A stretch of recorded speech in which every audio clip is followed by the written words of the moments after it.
하나님이 이르시되 그가 나를 사랑한즉 내가 그를 건지리라.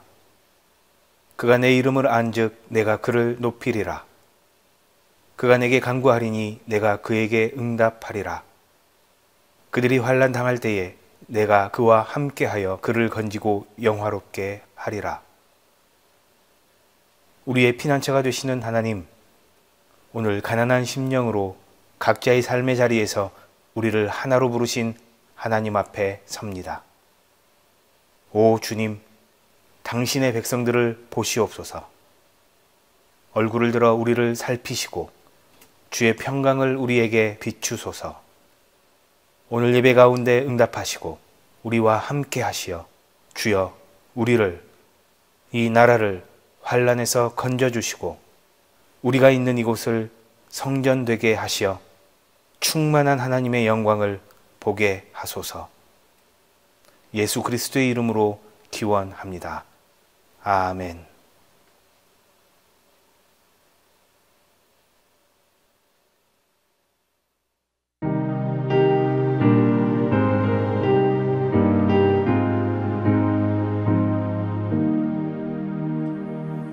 내 맘에 주여 소망 되소서. 주 없이 모든 일 헛되어라. 밤에나 낮에나 주님 생각, 잘 때나 깰 때 함께 하소서. 지혜의 주여 말씀으로서 언제나 내 안에 계십소서. 주님의 아버지 나는 아들, 주 안에 내가 늘 함께하네. 세상의 영광 나 안 보여도 언제나 주님은 나의 기억. 주님만 내 맘에 계시오니 영원한 주님 참 귀하셔라. 영원한 주님 내 승리의 주, 하늘의 기쁨을 주옵소서. 어떠한 고난이 닥쳐와도 만유의 주여 소망 되소서. 아멘.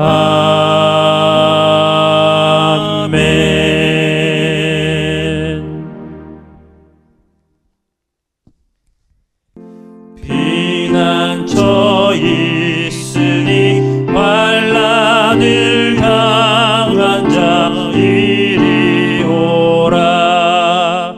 땅들이 변하고 물결이 일어나 산 위에 넘치되 두렵지 않네. 이방이 떠들고 나라들 모여서 진동하나. 우리 주 목소리 한 번만 바라면 천하의 모든 것 망하겠네. 만유주 하나님 우리를 도우니 피난처요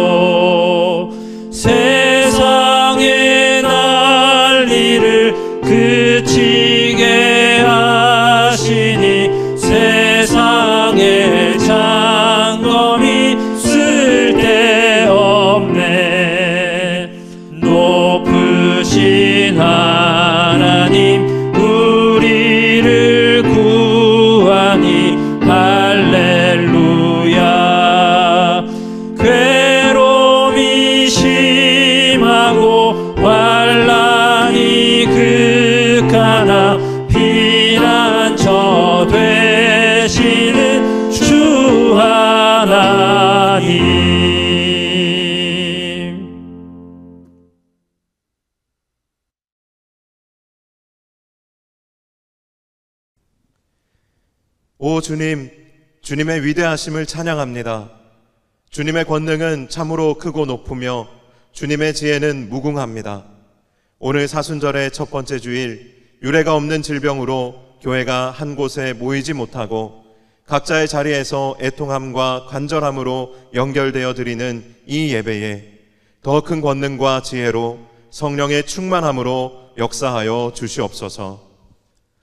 주님이 지으신 만물 가운데 한 줌의 흙에 불과하고 죄로 말미암아 죽을 수밖에 없으며 교만으로 가득 찬 우리는 예수 그리스도의 놀라운 구속의 사랑을 입었음에도 여전히 범죄하고 마음으로부터 타락하여 세상의 빛과 소금은커녕 도리어 세상의 지탄을 받고 조롱을 받는 지경에 이르러 있습니다.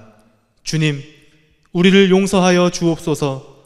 그러나 그럼에도 하나님께서 우리를 긍휼히 여기셔서 오늘 주님을 찬양하는 기쁨을 누리라고, 주님을 예배하는 영광을 경험하라고 깨우시고 세우시어 주님 앞에 부르셨습니다. 사랑과 용서의 주님, 우리의 아버지 하나님을 찬양합니다. 우리를 창조하시고 보존하시는 하나님, 우리는 오로지 주님을 위해 지으심을 받았으니 우리의 영혼이 주님 안에서 쉼을 얻을 때까지, 평안을 누릴 때까지 찬양하고 경배하며 우리의 하나님을 예배하게 하소서. 오 주님, 우리가 주님을 부름으로 주님을 찾게 하시고 주님의 믿음으로 주님을 부르게 하소서. 주님에 대하여 들은 것을 기억하게 하시고 믿음으로 우리를 영광 가운데로 부르신 사랑을 찬양하게 하여 주시옵소서. 그리하여 주님의 임재로 말미암은 놀라운 은총을 오늘 이곳 우리에게 허락하여 주시옵소서. 이 나라와 이 민족을, 고통받는 열방의 백성들을, 그리고 질병과 죽음으로 그에 더하여진 경제적인 고통으로 절망하고 울고 있는 이들을 긍휼히 여겨 주소서. 오늘 우리가 모이지 못하는 안타까움에 탄식하기보다는 오히려 흩어 각자의 자리에 있게 하신 주님의 사명을 깨닫게 하소서. 그리하여 세상에 보내진 예수 그리스도의 사랑의 사신이 되어 하나님이 펼치신 위로와 소망을 세상이 보게 하는 영광스러운 사명을 감당하게 하옵소서. 온 땅과 만물이 모두 주님의 것이오며 몸된 교회의 주인은 오직 주님이시오니 우리를 흩으셨으나 다시 불러주셔서 더 큰 감격과 기쁨으로 감사함으로 오직 살아계신 하나님을 함께 다시 예배하게 하옵소서. 예수 그리스도의 이름으로 기도드립니다. 아멘.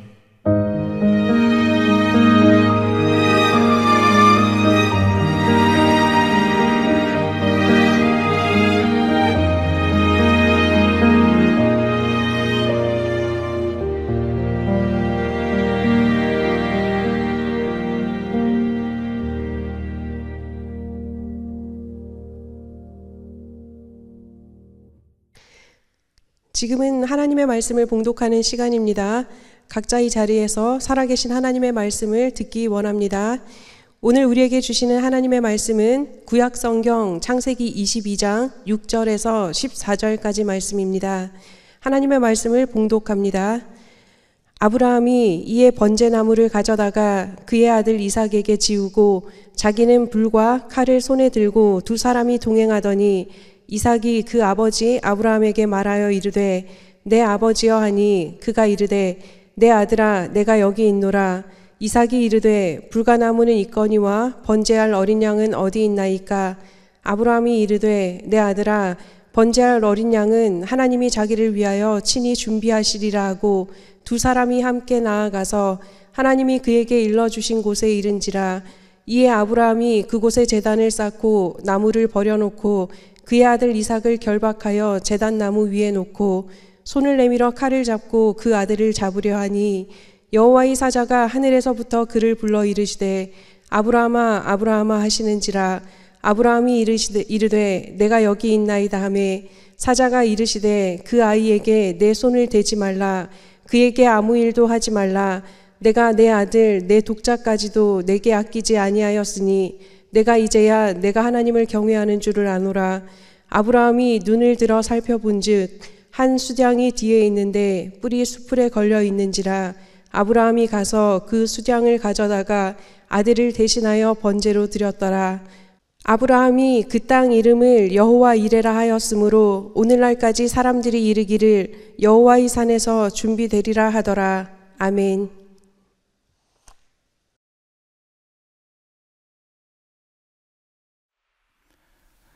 사랑하는 성도 여러분, 그동안 한 번도 겪지 못했던 어려운 일을 겪고 있습니다. 어려운 시험으로 인해서 국가도 또 지역사회도 심지어 교회도 어떻게 이런 일들을 대처해야 될지 참 어려운 때에 있는데요. 오늘 여러분들과 함께 아브라함의 시험의 이야기를 통해서 이 시험의 때에 어떻게 우리가 살아가야 되는지 그 하나님의 음성에 좀 귀를 기울여 보고 싶습니다. 특별히 한국교회가 생기고 나서 한 번도 주일 예배를 성전에서 드리는 것을 멈춘 적이 없는데 성전에서 예배할 수 없다는 사실이 우리에게 굉장히 큰 어려움으로 또 다가오기도 하지만 오히려 우리를 더 자성하게 하고 하나님께서 어떻게 우리 교회를 바라보시고 또한 우리가 어떻게 예배해야 되는지 다시 한번 또 생각할 수 있는 시간인 것 같습니다. 그동안 너무 당연했던 교회, 당연했던 예배, 당연했던 교회 점심, 당연했던 작은 구역 모임들, 이런 소소한 모임들이 얼마나 소중한 것인지 좀 돌아보시고 이런 쉼을 통해서 다시 한번 하나님의 뜻을 좀 구할 수 있는 그런 시간이 되면 좋을 것 같습니다. 먼 곳에 있지만 여러분들 진심으로 축복합니다. 한 분 한 분 생각나고요, 진심으로 축복합니다. 또 함께 예배하고 있는 우리 학생들 또 자녀들 진심으로 축복합니다. 또 안타까운 것은 또 영상으로도 예배하는데 그것을 접하기 어려운 또 어르신들도 계신 줄 압니다. 안타깝지만 저희들 계속해서 기도하도록 하겠습니다. 오늘 여러분들과 함께 아브라함의 이야기 함께 하려고 하는데요. 하나님께서는 아브라함을 시험하셨습니다. 그런데 하나님은 왜 우리를 시험하실까요? 여러분들 다 시험이 싫으시죠? 누구나 시험을 싫어하는데 왜 하나님은 우리를 시험하실까요? 오늘 특별히 창세기 22장에서 하나님은 왜 아브라함을 시험하고 계시는 것일까요? 시험은 쉽게 출제할 수도 있지만 굉장히 어렵게 출제할 수가 있어요. 어렵게 출제함으로써 그 사람에게 정말 어려운 시험을 통해서 그 사람이 더 높은 성장을 하기를 원하는 것이 시험을 어렵게 내는 이유겠죠. 하나님께서 오늘 아브라함에게 어려운 시험을 내세요. 그가 100세에 얻은 아들 이삭을 번제물로 바치라고 하는 너무너무 어려운 시험을 주셨거든요. 하나님께서는 이 시험을 통해서 아브라함을 다시 만나길 원하세요. 평범하게 만나는 것이 아니라 특별하게 만나기를 원하시는 하나님의 모습을 볼 수가 있습니다. 하나님께서는 오늘 본문을 통해서 하나님의 평범한 이름이 아니라 아주 특별한 이름을 계시해 주실 거예요. 아주 위대한 이름을 계시해 주실 거예요. 하나님께서는 우리가 어려움 당하고 시험 당할 때에 반드시 놀라운 이름과 놀라운 계획들을 보여주시는데, 오늘 아브라함에게는 감당하기 어려운 시험이지만 이 사건을 통해서 하나님께서는 위대한 이름, 정말 상상하지 못한 이름을 계시해 주실 것이거든요. 오늘 우리가 여러 가지 어려운 일을 경험하고 있지만 하나님께서는 이 과정을 통해서 반드시 위대한 일을 하실 줄로 믿습니다. 하나님은 놀라운 이름을 계시해 주실 거예요. 그동안 우리가 너무나 편안하고 안전한 곳에 있었다고 한다면 하나님께서는 이 과정을 통해서 교회를 더 연단시켜 주시고 성도 한 사람 한 사람을 더 연단시켜 주시고 또 우리 국민들을 연단해 주셔서 더 위대한 이름, 하나님의 영광을 위한 자리로 우리를 옮겨 주실 줄로 믿습니다. 오늘 하나님의 말씀을 보면 우리가 22장 1절을 읽진 않았지만요, 여러분 성경책 가지고 계시면 1절을 보면 이렇게 되어 있습니다. 하나님이 아브라함을 시험하시려고 그를 불렀다는 것입니다. 그를 시험하기 위하여 부르셨고, 자 그러면 시험 문제가 뭘까? 여러분 성경책 2절 말씀 한번 같이 저랑 읽어보시면 좋을 것 같습니다. 함께 읽어볼까요? 여호와께서 이르시되 내 아들 내 사랑하는 독자 이삭을 데리고 모리아 땅으로 가서 내가 내게 일러준 한 산 거기서 그를 번제로 드리라. 굉장히 어려운 시험 문제를 내셨습니다. 자 그러면 아브라함은 이 시험 문제를 어떻게 풀까요? 어떤 방식으로 이 시험에 대처할까요? 오늘 3절 말씀을 보시면 아브라함이 시험 문제를 푸는 방식이 놀랍습니다. 아브라함이 아침에 일찍이 일어나가지고 나귀에다가 안장을 지우고 거기다가 아들에게 번제 쓸 나무를 또 짊어지게 하고 나서 바로 출발합니다. 시험을 당할 때에 말씀을 듣고 나서 그 다음날 일찍 아브라함이 움직였다는 거예요. 여러분 놀랍지 않습니까? 아들을 바치라고 했으면 적어도 며칠이라도 좀 시간을 보내야 되잖아요. 아내와 상의해야 되잖아요. 근데 아브라함은 그렇게 아내와 상의하지도 않고 시간을 두지도 않고 그 다음날 아침에 일찍이 일어나서 하나님이 명령하신 모리아 산으로 출발하게 됩니다. 저는 이 장면을 읽으면서 아브라함은 좀 너무 냉정하다, 어쩜 이렇게 냉정할까라는 생각을 했어요. 하지만 하나님께 그가 얼마만큼 믿음에 충성을 하고 있는지를 볼 수 있는 대목입니다. 시험을 당할 때에 그는 두 번 생각하지 않습니다. 하나님의 입장에서, 시험을 제출한 하나님의 입장에서 이 문제에 답을 하고 있는데 바로 아침에 일찍이 출발하게 됩니다. 아브라함이 그 친척 아비 집을 떠난 지가 이제 벌써 30여 년이 됐거든요. 그 믿음의 여정이 그를 좀 단단하게 한 걸까요? 아브라함은 좀 단단해진 것 같아요. 그래서 아침에 일찍 일어나서 이곳을 떠나게 되는 것입니다. 자, 이제 두 번째 시험을 볼 수 있는데요. 자, 이제 3일 정도 걸리는 모리아 산까지 가고 있는데 가는 길에 아들 이삭이 아버지께 이렇게 물어보는 거예요. 아버지, 불과 나무는 여기 있는데 번제할 어린 양은 어디에 있습니까? 아브라함은 이제 좀 살았잖아요. 나름대로 이제 믿음을 가지고 있는데 이 어린 이삭에게는 너무 어려운 시험인 거예요. 이게 혼자 푸는 시험이 아니라 이삭도 같이 풀어야 되는 시험이다 보니까요. 이 질문을 들었을 때 아브라함이 어땠을까요? 그는 이 질문에 답변을 할 생각을 하고 있었던 걸까요? 우리가 다 알 수는 없지만 아브라함은 그 즉시 답변을 이렇게 하고 있습니다. 8절 말씀인데요. 내 아들아, 번제할 어린 양은 하나님이 자기를 위하여 친히 준비하시리라. 다시 한번 이 말씀 들어보십시오. 내 아들아, 번제할 어린 양은 하나님이 자기를 위하여 친히 준비하시리라. 어떻게 이런 답변을 바로 할 수 있었을까요? 아들이 물어보면 답변하기 어려웠을 텐데 아브라함은 하나님이 친히 준비하실 거다. 가는 길에 또 돌이키고 싶었지 않았겠습니까? 가다가 포기하고 싶었을 텐데 아들 이삭이 그런 질문을 할 때조차도 그는 하나님에 대한 확고한 신념과 믿음을 가지고 있었고, 걱정하지 마, 하나님께서 친히 준비하실 거야, 그렇게 답변하고 있는 모습 속에서 아브라함이 이 시험을 계속해서 잘 과정을 지나가고 있는 것을 우리는 볼 수가 있습니다. 자, 이제 한 3일 정도 지나서 아브라함과 이삭과 그의 종들은 모리아에 도착했어요. 이제 모리아라고 하는 땅에 도착했을 때 이제 진짜 시험이 시작됩니다. 자, 이제 점점 감정이 격해지지 않겠어요? 그래도 출발할 때도 힘들었겠지만 이제 진짜 시간이 다가오니까요. 이제 그가 돌을 가져다가 막 제단을 쌓습니다. 막 심장이 뛰기 시작했겠죠. 가져간 나무를 깔아놔요. 그 마음이 어땠을까요? 무척 힘든, 정말 누구에게도 말할 수 없는 그 시간을 보내면서 그는 믿음으로 하나하나 단을 쌓고 나무를 벌려놓습니다. 점점 그런데 시간이 다가와요. 왜 이렇게 시간이 빨리 가는지 모르겠어요. 이제 다 준비됐어요. 번제할 단도 준비됐고 나무도 준비됐는데 마지막으로 이제 어린 양을 준비해야 되는데 어린 양이 아니라 아들을 바쳐야 되는 거잖아요. 마지막 번제물을 준비하는 이 과정이 가장 힘든 시간이었습니다. 그런데 아브라함은 이 일을 하게 됩니다. 저는 이 본문을 읽을 때 상상이 안 돼요. 어떻게 아들에게 다가가서 이 결박을 해야 되잖아요. 끈으로 뒤에다가 이렇게 묶어야 되잖아요. 움직이지 못하도록 아마 다리도 묶어야 될 거고 팔도 묶어야 될 거고, 저는 그 과정을 아브라함이 어떻게 했을지 모르겠어요.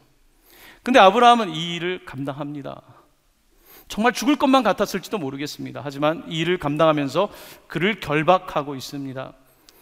자, 오늘 성경에 사용되고 있는 이 결박이라는 단어는 유대 전통에서 굉장히 중요한 단어입니다.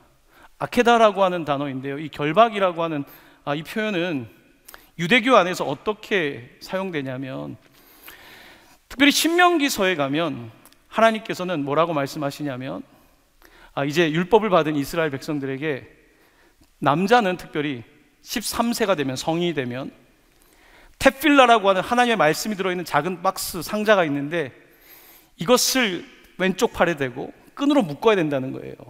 결박을 해야 되는 거예요. 하나님의 말씀으로 묶는 거예요. 제가 이스라엘에 갔을 때 그 안식일이 되는 날 길에서 그걸 나눠주더라고요. 유대인 남자들에게 이걸 묶어야 돼요. 하나님의 말씀에 묶어야 되는 거예요. 하나님 말씀에 결박을 해야 되는 거예요. 유대인들은 하나님의 말씀에 자기를 결박합니다. 심지어 여기다가도 이제 해서, 혹시 보신 적 있으시죠? 여기에 말씀을 두 미간 사이에다가 꽂죠. 하나님의 말씀에 결박하는 그와 같은 모습이 유대교에서 굉장히 중요한 가르침인데요. 자, 오늘 본문 말씀은 이삭을 결박하고 있는, 하나님의 말씀에 순종해서 결박하고 있는 장면을 보여주고 있는 거예요. 여러분, 오늘 우리가 살아가면서 우리는 우리의 충동대로 살아요. 내 충동대로 사는 것이 아니라 우리는 우리의 충동을 결박해야 되는 거거든요. 우리는 우리의 분노가 있으면 분노대로 살아요. 근데 그것을 결박하지 않아요. 하나님의 말씀에 결박하지 않고 그저 내가 원하는 대로 살아가는 그런 죄인 아니겠습니까? 하나님께서는 오늘 아브라함에게, 그가 괜찮은 사람이에요. 하지만 마지막 너가 사랑하는 것까지 결박하라는 거예요. 너가 가장 사랑하는 것, 나보다 더 사랑할 수 있는 것을 결박하고 말씀에 끝까지 순종할 것을 요구하고 계시는 거죠. 바로 여기에 하나님께서 우리를 향한 기대가 있는 거예요. 근데 우리가 어떻게 그걸 감당하겠어요? 어떻게 사랑하는 아들을 하나님과 바꿀 수 있겠어요?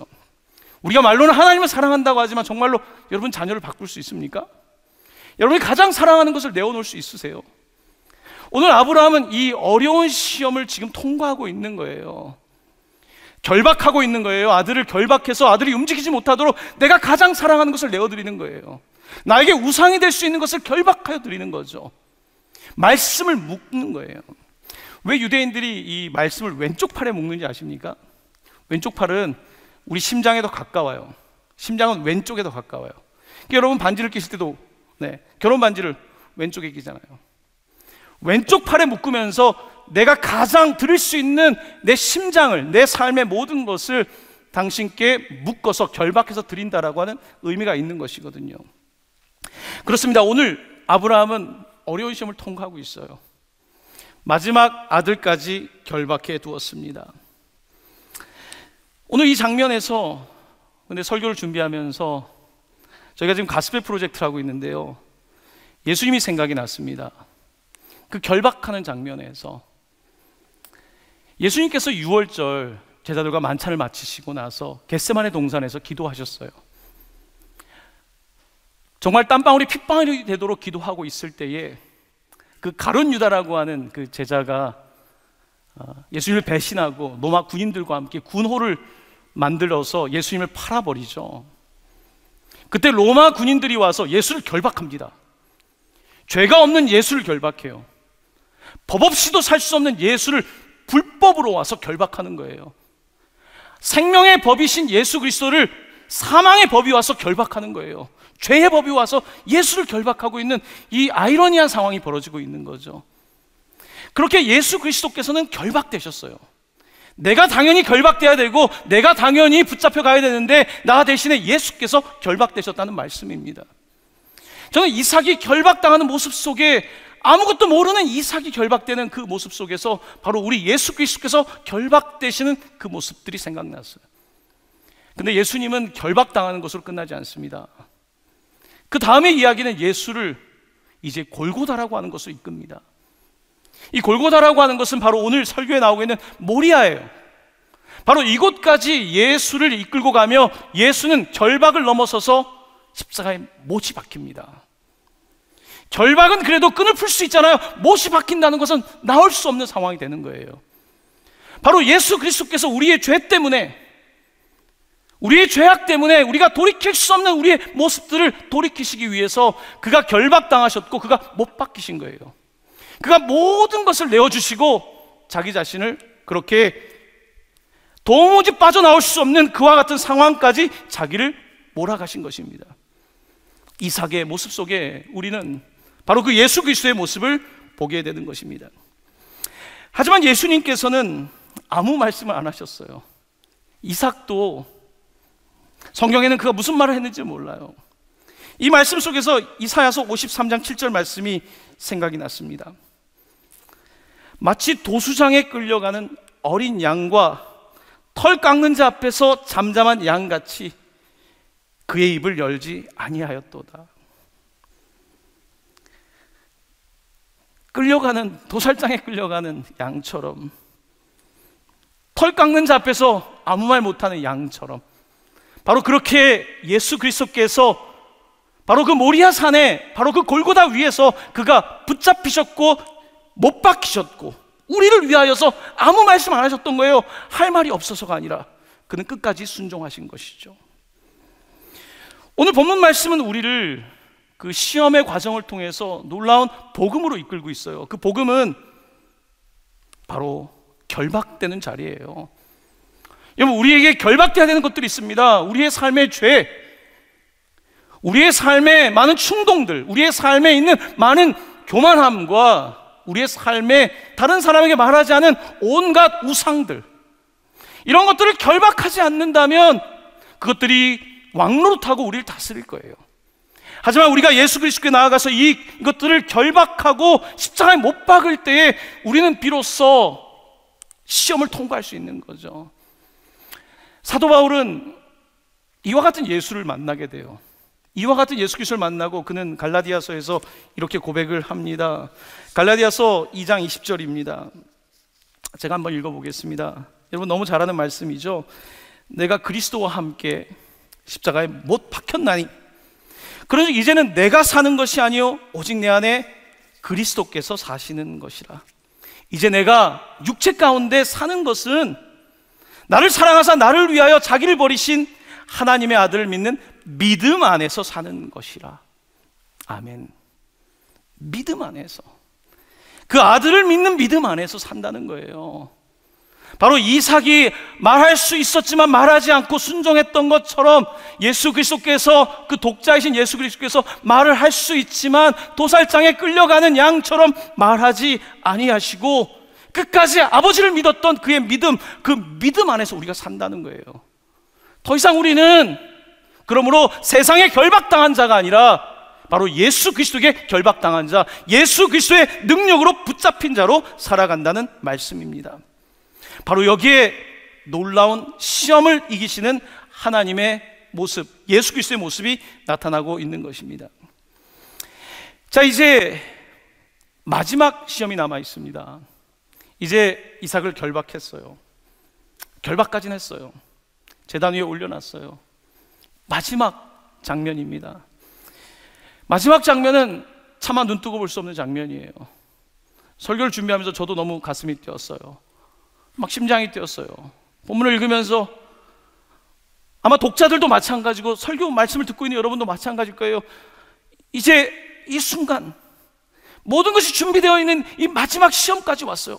어떻게 해야 될까? 정말 아브라함은 아들을 죽일까?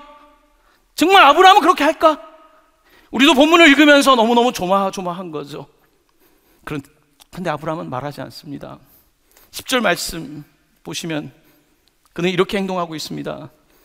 손을 내밀어 칼을 잡고 그 아들을 잡으려 하니 칼을 잡고 그 아들을 잡으려고 하고 있습니다. 이 장면을 어떻게 묘사할 수 있을까? 17세기의 화가였던 렘브란트의 그림을 좀 바라보면서 좀 묵상을 하게 되었는데요. 화면을 좀 보여드리겠습니다. 저는 미술은 잘 몰라요. 그런데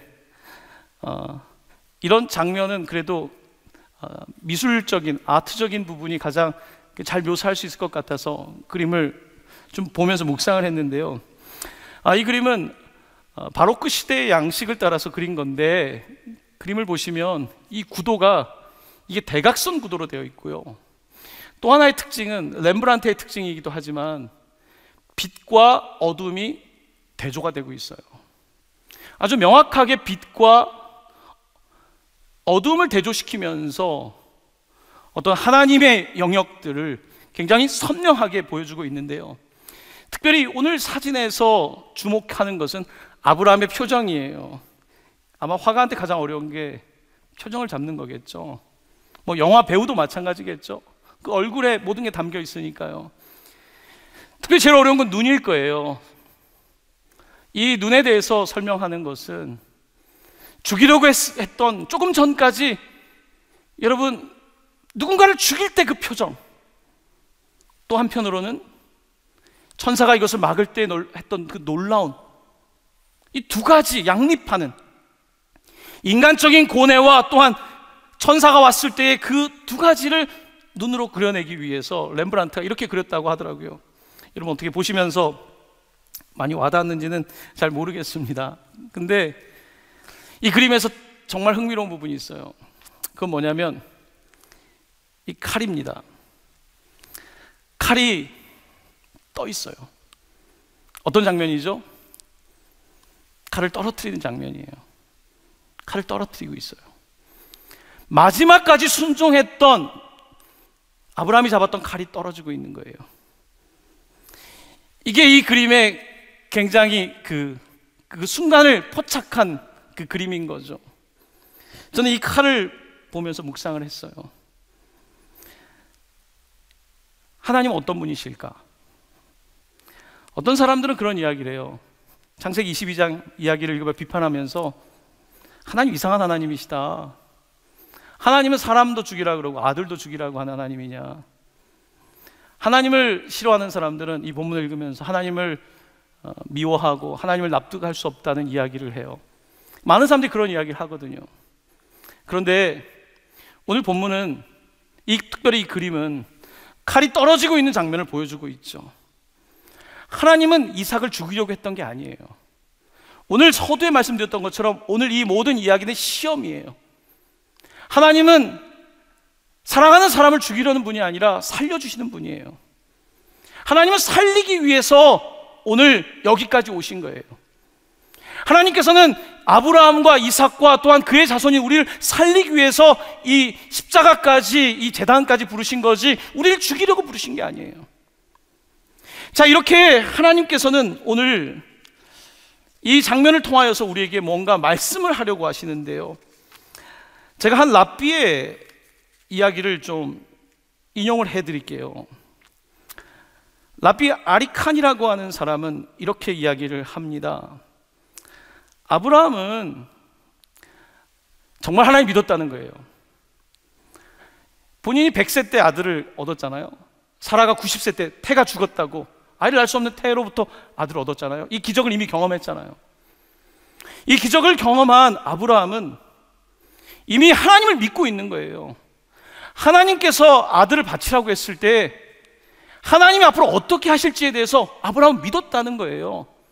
아브라함이 해야 될 일은 그 다음을 생각하는 게 아니라 하나님 말씀만 순종하는 거예요. 하나님께서 내 상식과는 정말 맞지 않지만 마치 이 놀라운 아이를 준 것처럼 하나님께서는 분명히 이삭을 바치라고 하셨지만 하나님께서는 하나님의 계획대로 하실 거라는 것을 믿었다는 거죠. 바로 이게 아브라함의 믿음이었어요. 그리고 여기에 대해서 이 유대인 랍비는 중요한 통찰 한 가지를 말합니다. 당시에 그 유대인들뿐만 아니라 그 고대 근동 사회는요, 자식을 예배하는 그런 종교 의식이 많았어요. 성경에 그런 내용이 많죠. 우리 시대는 납득할 수 없지만 자녀를 죽이는 일이 많았어요. 뭐 농사가 안 되면, 무슨 재난이 있으면 막 그렇게 했단 말이에요. 누구에게 그러니까 희생양을 삼는 거죠. 그런 식으로 많은 종교들이 잘못된 행위를 하고 있었어요. 자, 그런데 오늘 본문은 아이를 바치라고 한 어떻게 보면 말도 안 되는 종교, 말도 안 되는 사이비 이단 같은 모습처럼 보일 수 있겠지만요, 오늘 본문은 뭐라고 말합니까? 하나님께서는 오히려 아이를 바치는 제사를 금하고 있는 거예요. 아이를 바치라고 말씀하셨지만 하나님께서는 오히려 아이를 바치라고 하는 것을 금하고 계시고 생명을 살려주는 이야기를 하고 있는 거예요. 그 당시에 고대 근동 사회에서는 납득할 수 없었던 이야기, 하나님이 어떤 분이신지 하나님의 은총의 이야기를 오늘 본문은 말씀하고 있는 것입니다. 하나님은 죽이는 분이 아니에요. 하나님은 살리시는 분이에요. 하나님은 지금 시험을 할 뿐 우리를 징벌하시려는 것이 아니라 하나님은 믿음을 통하여서 놀라운 구원에 이르기 위해서 이와 같은 일을 행하고 계시는 것입니다. 이런 하나님 여러분 어떻게 생각하세요? 오늘 본문 말씀은 사실은 굉장히 논란이 많이 되고 너무 많은 내용을 담고 있는데요, 이제 여러분들과 함께 오늘 본문을 새롭게 이해할 수 있는 한 가지 좀 말씀을 드리려고 해요. 오늘 본문에 이제 아이를 이제 죽이려고 했는데 천사가 나타나서 칼을 떨어뜨렸잖아요. 칼이 떨어졌다는 것은 사망 권세가 사라졌다는 거잖아요. 이제 더 이상 아들을 죽이지 않고 구원하시는 하나님의 능력을 보여줬잖아요. 자, 그리고 나서 오늘 본문은 하나님께서 마지막 시험을 주셨는데 그건 뭐냐면 번제 예배를 드리라는 거였거든요. 그러면 아들을 죽이지 않으면 아직 시험이 안 끝난 거예요. 마지막 예배까지 마쳐야지 시험을 끝내는 건데, 자, 그러면 어떻게 시험이 끝나고 있는가에 대해서 우리는 이 장면을 놓치면 안 돼요. 13절 말씀입니다. 13절 말씀 우리 한번 같이 읽어볼까요? 아브라함이 눈을 들어 살펴본즉 한 순양이 뒤에 있는데 뿔이 수풀에 걸려 있는지라 아브라함이 가서 그 순양을 가져다가 아들을 대신하여 번제로 드렸더라. 아멘. 이제 놀라운 이야기가 펼쳐집니다. 분명히 아들을 바치 제사로 드리라고 했는데 아들은 죽이지 말라고, 이제 내가 알았다. 너가 나를 얼마나 믿고 신뢰하는지, 너가 나를 얼마나 경외하는지, 아들보다 하나님이 더 위에 있다는 것을 너는 보여줬어. 충분하다. 자, 그러면 이제 마지막 시험을 해결하기 위해서 제사를 드려야 되는데 그 아들 대신할 순양을 주시면서 이제 그 제사를 드림으로 오늘의 이야기는 마쳐지게 되는데요, 오늘 본문을 이해할 수 있는 아주 중요한 키워드가 있습니다. 이제 그 마지막 키워드로 오늘 본문을 조금 요약을 해보도록 할게요. 오늘 본문에는 전체를 이끌고 있는 중요한 동사가 하나 있습니다. 그 동사는 보다라고 하는 단어예요. 보다라고 하는 단어인데, 이 보다라고 하는 단어는 어떻게 쓰냐면 히브리어로 쓰진 않겠습니다. 라아라고 씁니다. 라아. 네. 라아라고 쓰는 이 단어가 보다, look, 본다는 뜻이거든요. 오늘 이 단어는 구절마다 성경 전체를 이해하는데 핵심적인 단어로 사용되고 있습니다. 여러분과 함께 그 이야기를 이제 하면서 오늘 본문을 조금 어려운 본문이니까 같이 좀 정리를 해볼게요. 자, 첫 번째 여러분들 성경의 4절 말씀을 펴보시면요, 하나님께서 아브라함에게 모리아 땅으로 가라고 했는데 모리아 땅에 그가 도착했을 때 4절 말씀이 이렇게 되어 있습니다. 제3일에 아브라함이 눈을 들어 그곳을 멀리 바라본지라. 바라보았다는 단어가 있어요. 모리아 도착했는데 제사를 지낼 곳은 더 언덕 위에 있는 거예요. 제사를 지내라고 했던 그곳을 지금 아브라함은 바라보고 있어요. 아브라함은 지금 아들을 바치러 가고 있는데 아들을 바라보고 있지 않아요. 지금 자기의 상황을 바라보고 있지 않습니다. 오늘 본문은 아브라함이 무엇을 바라봤냐면 그곳을 바라봤대요. 그곳은 하나님께서 예배하라고 했던 그곳이에요. 우린 여기에서 놀라운 아브라함의 모습을 보게 돼요. 여러분, 다른 게 보이잖아요. 지금 내가 지금 불안하고 떨리고 이 시험을 어떡할까 하는데 지금 아브라함은 그곳을 바라보고 있어요. 하나님이 말씀하시는 곳을 바라보고 있는 것, 아브라함 믿음이에요. 여러분도 마찬가지입니다. 지금 여러분들 뭐가 보이세요? 요즘은 미세한 눈에도 안 보이는 바이러스가 막 보이죠? 그럴 거예요. 하지만 아브라함은 눈에 보이는 것을 바라보는 것이 아니라 그곳을 바라보고 있다고 말씀하고 있어요. 자, 이번에 두 번째 본다라고 하는 단어는 여러분의 성경으로는 여러분이 찾기 어려울 거예요. 마치 숨은 그림 찾기 같은데요, 아까 읽었던 그 두 번째 시험에 보면 이삭이 아버지한테 아버지, 불도 있고 번제할 나무도 있는데 어린 양은 어디 있습니까? 그렇게 물어봤을 때 8절에서 아브라함이 이렇게 대답합니다. 내 아들아 번제할 어린 양은 하나님이 자기를 위하여 친히 준비하시리라. 자, 여기서 번역입니다. 여기서 친히 준비한다, 준비란 단어는 본단 단어예요. 조금 전에 보다란 단어와 같은 단어를 사실은 원어에서 쓰고 있어요. 무슨 뜻이냐면요, 하나님께서 친히 보실 거다.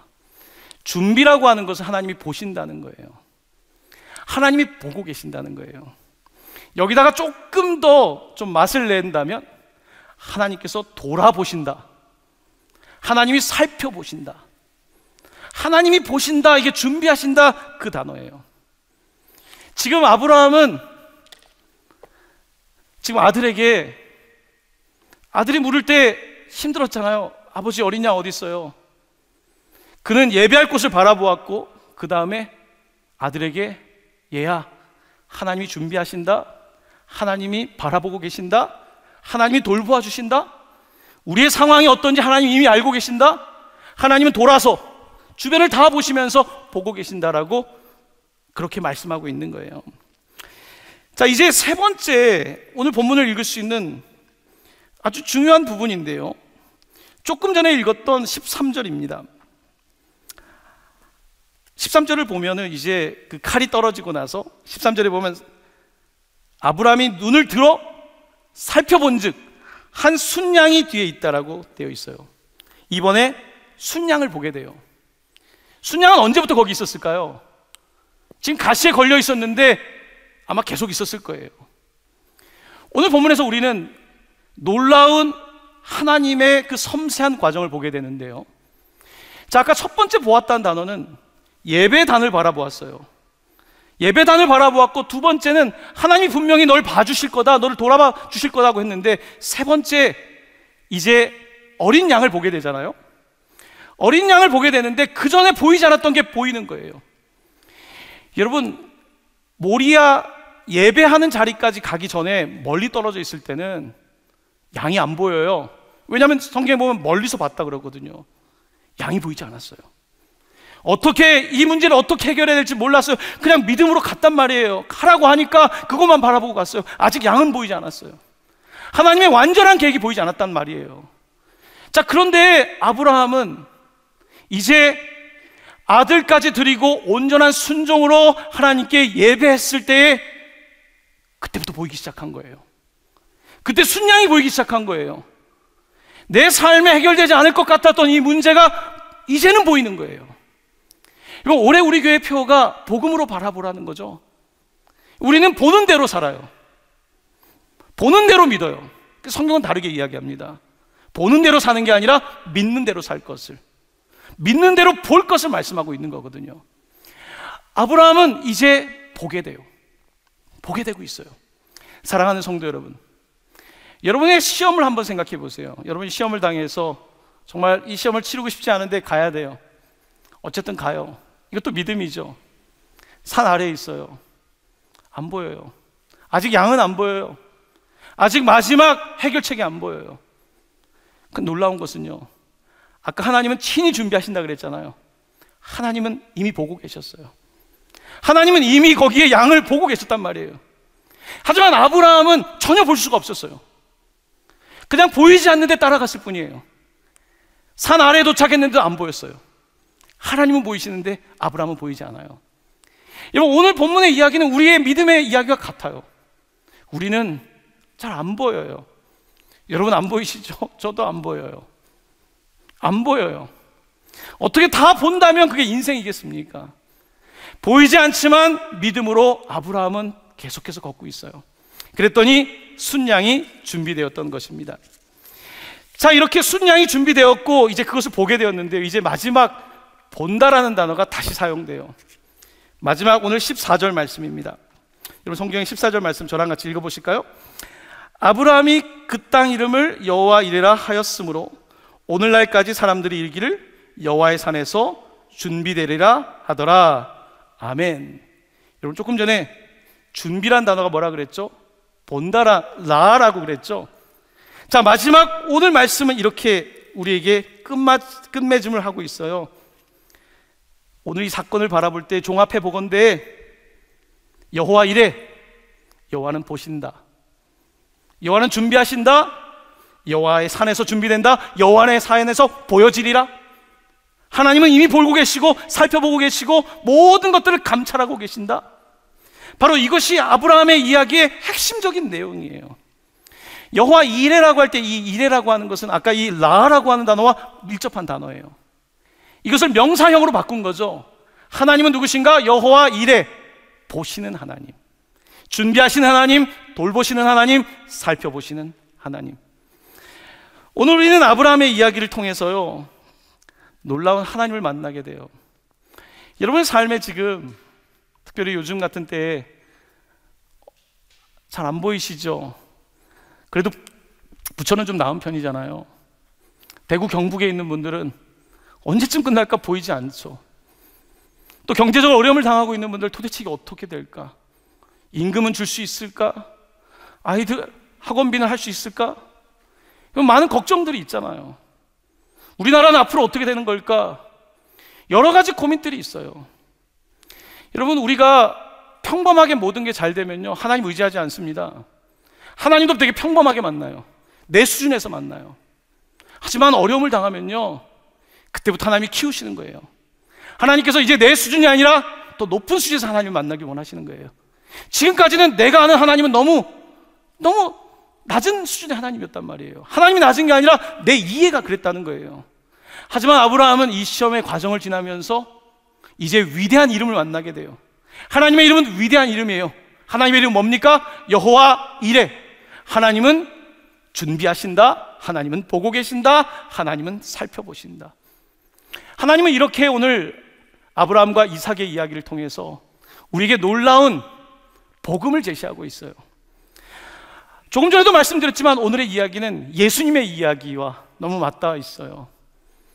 독자 이삭을 바쳤던 이야기처럼 오늘 예수 그리스도를, 그 독자를 하나님께서는 결박하세요. 또한 그는 결박을 풀지도 않아요. 하나님께서는 결박 정도가 아니라 예수 그리스도를 십자가에 못 박으세요. 예수님 피하지 않으세요.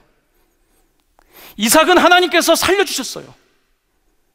이삭은 살아났어요. 어린 양이 대신 못 박혔어요. 여러분과 저를 살리기 위해서 우리가 믿음으로 나아갈 때에 우리가 결박되어야 될 자리에, 우리가 태워져야 될 자리에 바로 그 어린 양, 바로 예수 그리스도께서 우리를 위한 하나님께 드려지는 제사로 그의 삶을 드리신 거죠. 오늘 이야기는 바로 그 어린 양의 이야기, 복음의 이야기를 주고 있는 것입니다.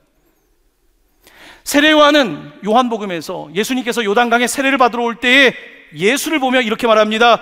보라, 세상 죄를 지고 가는 하나님의 어린 양이로다. 하나님의 어린 양, 세상 죄를 지고 가는, 모리아 산까지 세상 죄를 지고 가는, 바로 세상 죄를 지고 골고다 언덕까지 가시는 예수 그리스도, 그곳에 결박당하시고 십자가에 못 박히시고, 그리고 이삭이 아닌 우리의 구원자이신 예수 그리스도께서는 그렇게 십자가에서 죽으셨습니다.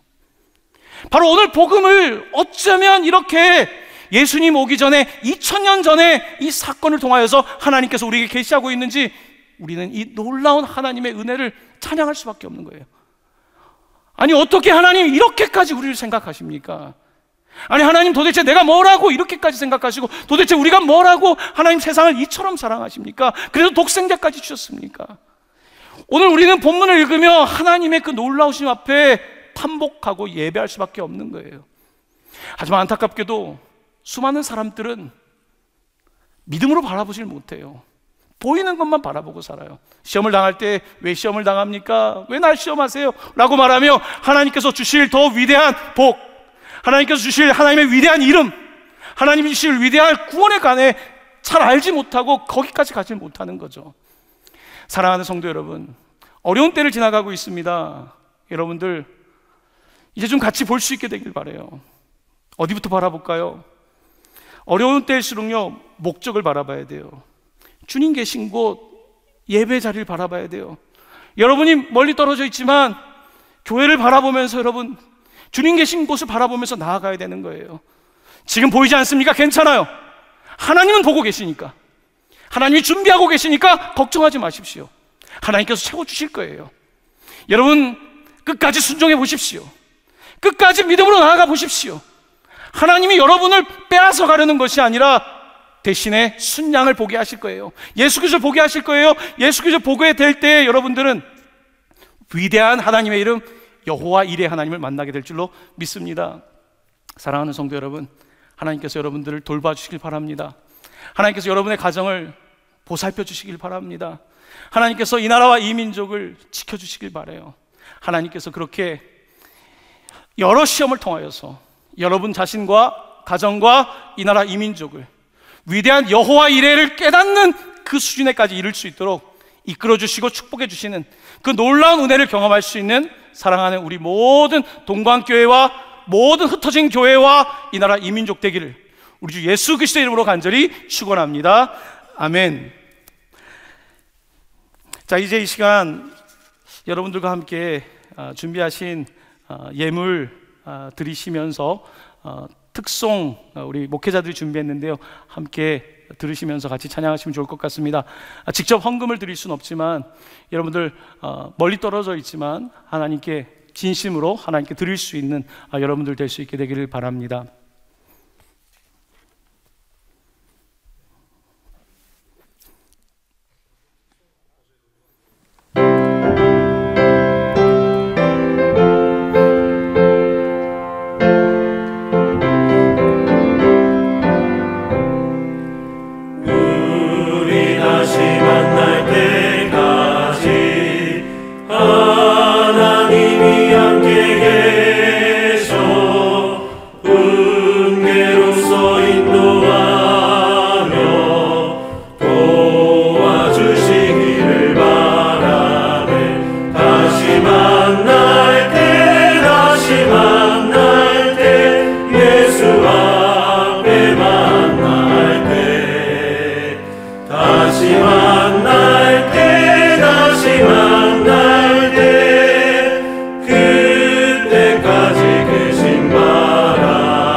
할렐루야.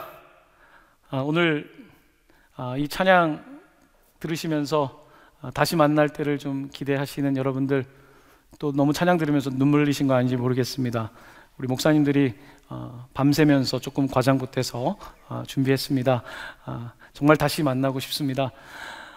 저희들 당분간 이렇게 온라인상에서 예배하지만 아시다시피 새벽 기도와 또 수요 예배와 금요 예배와 주일 예배 같은 동일한 시간에 예배 드리고 있습니다. 여러분 잊지 마시고 있는 곳에서 함께 예배해 주시기를 바랍니다.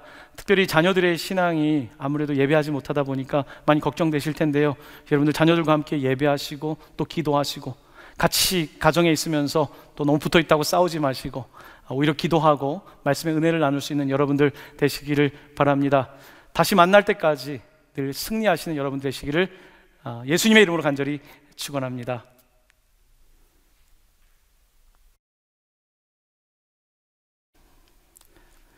사랑하는 성도 여러분, 이제 같이 오늘 말씀 붙잡고 기도하기를 원합니다.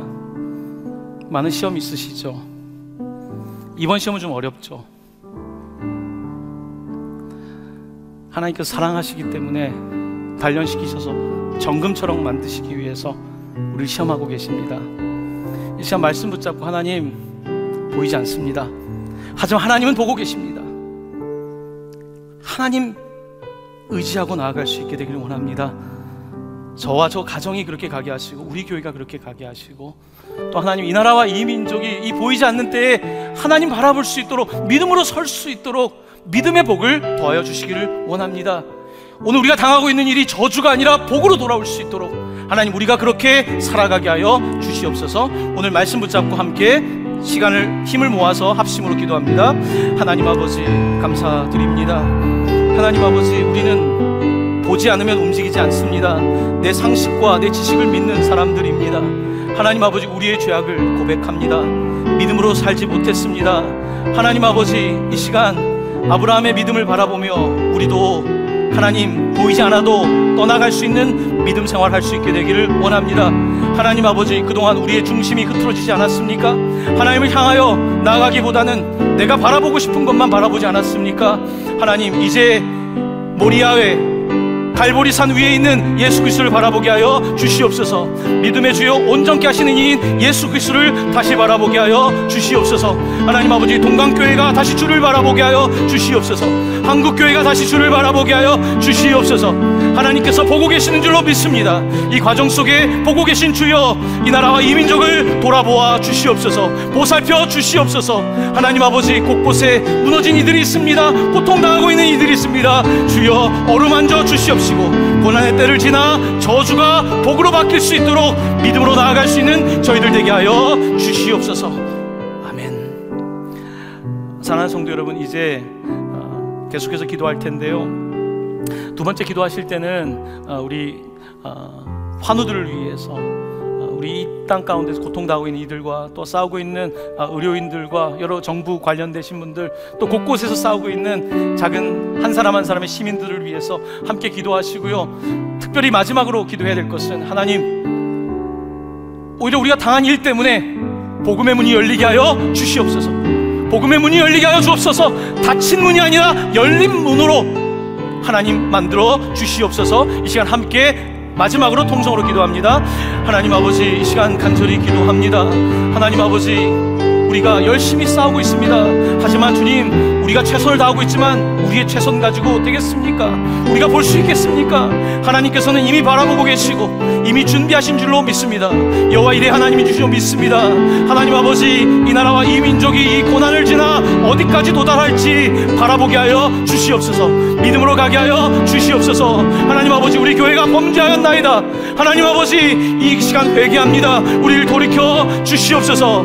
믿음으로 살지 못했습니다. 복음대로 살지 못했습니다. 하나님 아버지, 이 시간 회개하며 교회가 회복되기를 간절히 구하오니 우리를 회복시켜 주시옵시고 예수 그리스도의 십자가의 능력을 구하는 교회가 되게 하여 주시옵소서. 하나님 아버지, 이제는 죄에게 결박되고, 하나님 아버지, 죄로부터 아버지 하나님, 죄에 붙잡혔던 아버지 우리의 모습들을 예수 그리스도의 능력 안에서 하나님 아버지, 세상에는 결박당하고 이제는 예수 그리스도 안에서 해방을 경험할 수 있는 저희들 되게 하여 주시옵소서. 하나님 은총을 베풀어 주시옵시고 이 나라와 이 민족이 가야 될 길과 교회가 가야 될 길을 하나님 보여 주시옵소서.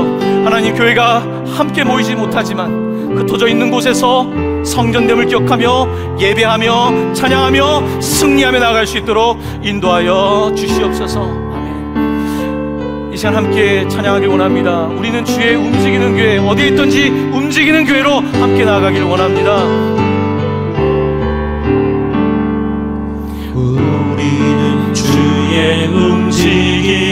교회 이곳은 주님을 위한 자리 내가 기도하는 모든 땅 위에서 하나님 예배받을 그날을 고대하네. 아멘. 주님 기다립니다. 노래하고 있습니다. 주님 나의 노래로 주님의 성전을 지으리 높임을 받으소서. 이스라엘 찬송 중 거하신 주님은 거룩하십니다. 두 손 들어 주님의 보좌를 만들고 온 맘 다해 경배하리. 구름 날개 사이에 임하신 것처럼 내 위에 임하소서. 하나님 우리가 이곳에 섰으니 이 땅을 치유하소서. 하나님 우리가 어디에 있든지 주를 높이리이다. 열방들아 주님을 송축할지어다. 그 발 아래 힘 맞추라. 영원한 통치자 주 예수 그리스도 그는 위대하신 왕. 우리는 주의 움직이는 교회 이곳은 주님을 위한 자리 내가 기도하는 모든 땅 위에서 하나님 예배받을 그날을 고대하네.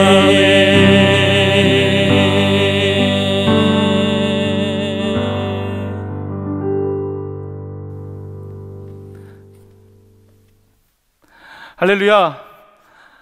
우리 하나님을 찬양하시기를 원합니다. 자녀들과 또 가족들과 또 혼자서 예배하고 계실지 모르겠지만 우리는 흩어져 있지만 교회입니다. 하나님의 교회입니다. 사랑하는 성도 여러분, 한 주간 살아갈 때에 보이지 않는다고 원망하지 마시고 보이지 않는다고 좌절하지 마시고 이미 바라보고 계시고 준비하고 계시는 여호와 이레 하나님을 부르실 수 있게 되기를 간절히 축원합니다. 하나님께서 여러분들과 함께 계시고 또한 승리 주실 줄로 믿습니다. 옆에 있는 분들에게 또한 멀리 보이지 않지만 우리 한번 같이 승리를 외칠 수 있게 되길 바랍니다. 승리하십시오. 네, 승리하십시오. 네, 우리 모두 승리할 수 있게 되기를 바랍니다. 그리고 조만간에 이렇게 예배하는 것이 아니라 반드시 함께 모여서 예배할 그날을 간절히 사모하며 기다리시는 여러분들 되시기를 바랍니다. 기도하겠습니다. 이제는 모리아 골고다 위에서 십자가에 못 박히시고 죽으시고 어린 양 되어주셔서 우리를 구원하신 예수 그리스도의 은혜와 독생자를 주시기까지 아낌없이 우리를 사랑하시는 하나님의 사랑과 귀가 있어도 듣지 못하는 우리들을 위하여 친히 찾아와 주셔서 깨닫게 하시는 성령의 역사하심이 모리아에서부터 골고다까지 주님 계신 곳까지 시험 가운데도 믿음으로 나아가는 모든 성도들과 교회와 이 나라 이민족 위에 영원토록 함께 계시기를 축원하옵나이다. 아멘.